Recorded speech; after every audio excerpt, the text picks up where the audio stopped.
I'm Sheena. I am a holistic therapist. I've been doing all holistic therapies for about 17 years.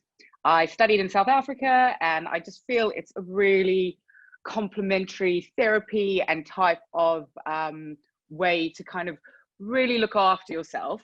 I'm focusing on reflexology today because it is basically the foundation for the body. You know, we all walk on our feet, obviously. We're on our feet a lot. In London, we walk a lot, and you really need to look after your feet to have an entire kind of body wellness. So I decided to choose reflexology. I find it very interesting.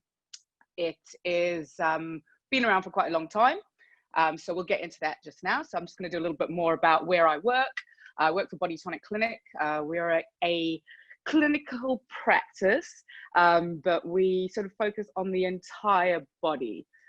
So we do a lot of osteopathy, where it really works on the structure of the body, but then we do a lot of holistic work on the side, because what happens is you might have an issue or a pain in your body, and it can cause a lot of obviously mental kind of strain as well as issues on the body. So when you've had osteopathy, your pain might have gone away, and the osteopath can help that. But then we also then focus on the holistic side, where you can maintain a good physical wellness as well as then a mental wellness. So that's the clinic I work for. We're London based. We've got 3 clinics, so it's a really, really great clinic. If you're in London, come down to see us.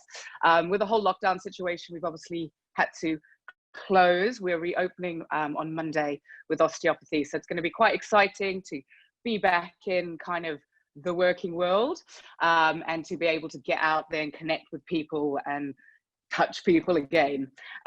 So on the link underneath, there is a chart you can download for reflexology that connects through to our site as well. So if you want to see what we're about and what we do, you can also connect through to that. So I think if you go to the main page, you'll see that there. The chart's really interesting because basically your entire body's mapped out on the bottom of your feet.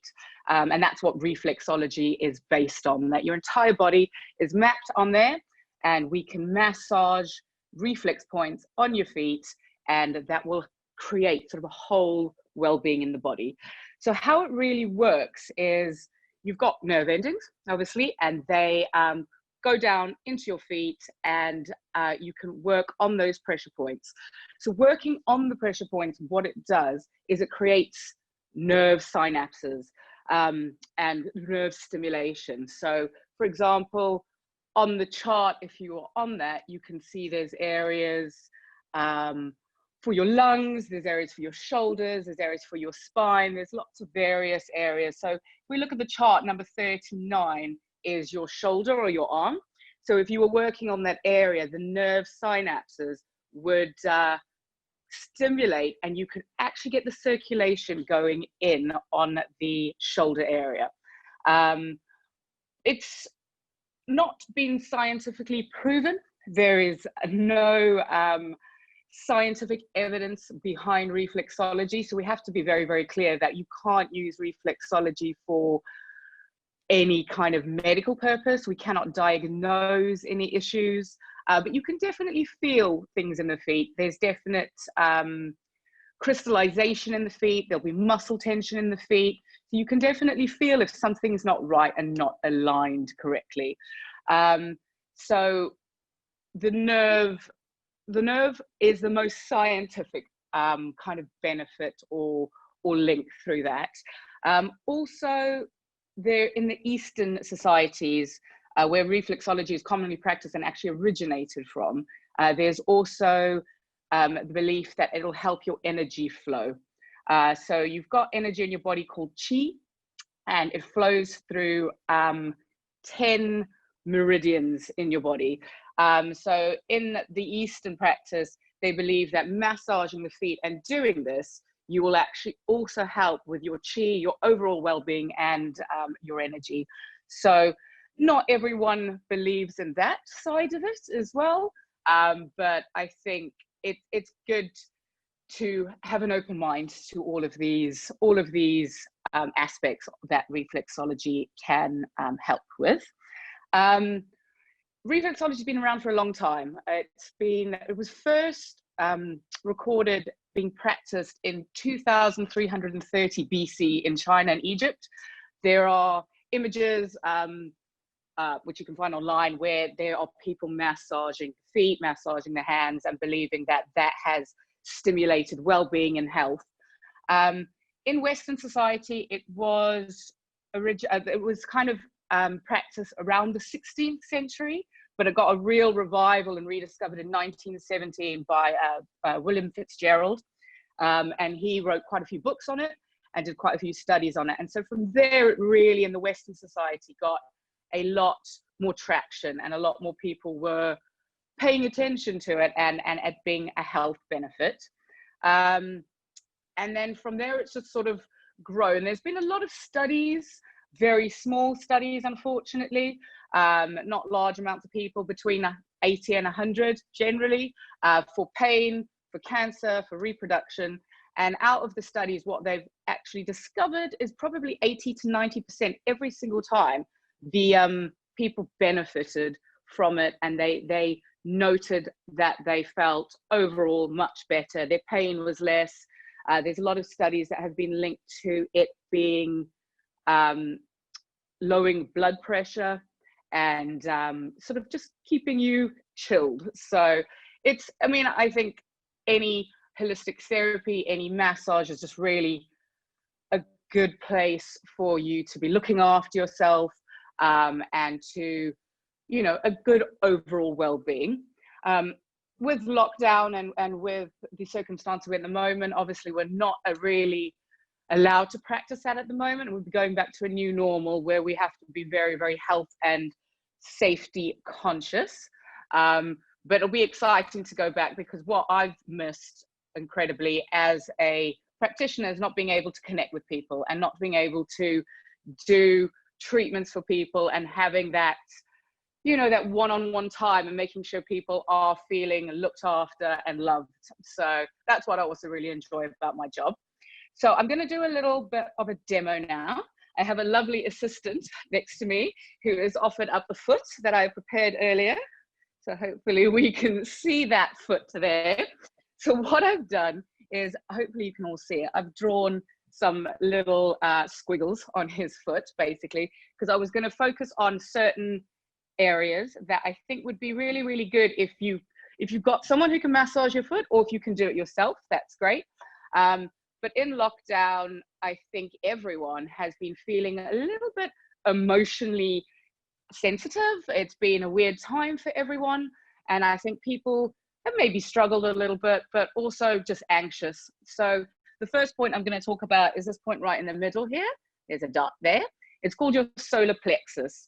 So your solar plexus is your emotional center. And a lot of people will find that if you get anxious or if you get depression, you feel it right in your chest. People will maybe manifest it in other areas, maybe their stomach, but a lot of people will get that shortness of breath, or that area that really feels quite tight. And that's generally your solar plexus. So in your foot, it's right in the middle here. So a really good thing to do if you are feeling a little bit anxious, you need to press directly into the spot. You can press quite hard, and what that does, it will start stimulating the nerves towards the area in your solar plexus, in the center of your body, and it will really, really activate that area, and therefore hopefully give you a little bit of calmness, which is what we want. So the solar plexus is a great area to sort of massage and to start. With reflexology, you can be quite firm. You don't want to be tickling the foot, because obviously that's going to be not relaxing. So you can be quite firm. As you can see, I'm pressing, hopefully, quite hard. There's no screaming coming, so that's good. The next point, I think, for everyone, especially who is now working from home, sitting on a laptop, maybe not having a really good desk setup, your neck, your back are probably feeling quite painful. And generally, a lot of people carry a lot of tension in their upper back, the thoracic spine mainly, because we all do everything sort of forward, forward, forward. So in reflexology, as you can see here, there's a long line. That is your spine. So your thoracic spine, your lumbar spine. So when I'm doing treatment, I would normally work in like a caterpillar movement with your thumb up this area. So you can get your movement all the way up that spine. So we would go up and we would go down. Again, pressing quite hard. And this will just stimulate that whole spinal column and that whole area. So doing on yourself is a little bit difficult, but you can definitely do that one. With the spine, obviously it is a joint. It needs to be quite malleable, movable. So what we want to do in the foot as well is get that movement going and that traction going. So we also grab the foot and you would twist these areas. So what that does is really get a lot of movement going, also within the bones, the muscles, the tendons, everything within the foot. So that's a great movement. I do that on myself a lot and it feels really nice, feels really good. Sometimes the foot will crack a little bit because of all the bones in the feet, and that feels great. So if you get that, you're doing a good job. And it's just really, really important to kind of get those feet nice and loose and movable. What else have we got? We've got here the neck. So your big toe is technically your head, and the underneath part here around the base of the toe is your neck. And again, another area, sitting in front of a laptop, it is painful. You're always forward on your phone. It is quite uncomfortable. And if we're not doing enough movement for that, it can get really jarred. So what a good movement to do on the foot to technically stimulate that area would be a nice rotation of the big toe. This one's a bit cracky, so that's good as well. And that just really loosens everything up. But if you think of your entire posture and when you're walking, this is an area that you would walk, a lot of your weight would go into that pressure and that ball of your big toe. So what you really need to do is keep it movable. And so if you're making sure this is really loose, really well looked after, it'll really affect your posture, the way you walk, and again, your overall overall well-being. So there is a really good movement. I think everyone can do that themselves quite easily. I've also done a dot right on the top of the toe, and this is the generally the brain area, also the glands, pituitary gland, hypothalamus, all of this is in your big toe. So really good to press into these quite a lot. It'll stimulate a lot of hormones, and those are things you cannot balance or you cannot massage or you can't really get going yourself. So it's really, really good to massage the big toe, get into that. So a lot of pressure into here. Also, people with migraines, if you suffer with migraines, tension in the headache, the big toe, massage it a lot, because what that does is really brings all the energy around, and it's really considered to help quite a lot if you've got a migraine, just to actually take the pressure off somewhere else. So big toes are a good one. Something else that reflexology has really helped a lot of people with, a lot of my clients particularly who come and have treatment, is your intestines, your gut. A lot of people suffer with constipation, IBS, lots of issues. And so if we work quite a lot on the large intestine, the colon area, the stomach, it tends to help people quite a lot. So whether you believe that this actually helps or not, a lot of people do benefit from it. So this is the large intestine here, this weird squiggle I've drawn. So you would work along sideways, along where that line is, and down. This one's a little bit weird. It's quite a sensitive part of the foot. So people can find it a little bit ticklish, but really, really good. So if you do suffer with any gut issues, you can really work into this sort of belly part of the foot. At the moment, with the the virus and things that are going around, a lot of people need to be very aware of the immune system. And there's a lot of studies going on at the moment where your gut health is really linked to your immunity. So I believe having treatment like this and looking after your gut health can really help also with immunity and your overall health, which is great. And that's what we need to be focusing on in this time. So definitely massage that area of the foot. Overall reflexology, as I said, it's not scientifically proven, but you've got 28 bones in your feet. You've got over 100 muscles in your foot. So, you know, just looking after your feet, all those muscles, all those joints and those tendons is really just important. So having an hour-long foot massage is lovely. It's lush, let me tell you, it's really good. So even if you don't believe in the holistic benefit, the nerve benefits, it really will just help the muscles in the feet. And as I said, because it's the foundation of your body, when you're walking, the posture is really all related to your feet as well. So if you, for example, if you put like a little stone in your shoe and then you're walking slightly different, it will throw your entire alignment out. So I believe if you want to start looking after yourself, start with the feet. It's the easiest place to start. They're on the floor. It's your foundation. So if you start looking after your feet, your overall well-being should be or follow suit. I mean, it's a long process. It's a long journey, but start with the feet. And yeah, I think I have probably spoken quite a lot. I haven't shut up. So I don't know if there's any questions at this point.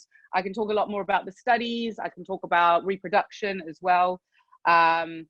So I'll shoot for questions and then see. I'm not even sure how much time I've got left. So how do I check this chat? So on the chat, there was one that came out. Lauren was mentioning aromatic oils before. So would you associate the foot massage with oils? Yeah, I think with foot massage, we generally either use a powder or we will use a cream. With the feet, you always like something quite mentally. So peppermint oil would be really, really good. Tea tree oil is really, really good. They're all quite mentally and soothing. Again, because your feet are low down, we walk on them a lot. People's feet tend to get quite swollen because the circulation, obviously, in the feet is less.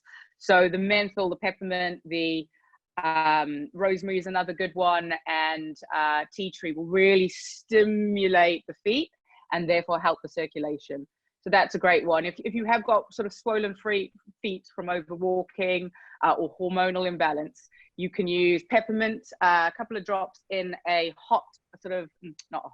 cold ice sort of bucket, and that will really quickly take the swelling down, and the peppermint will absorb into that area and kind of get that all moving. So I'd say peppermint or tea tree for the feet is a good one.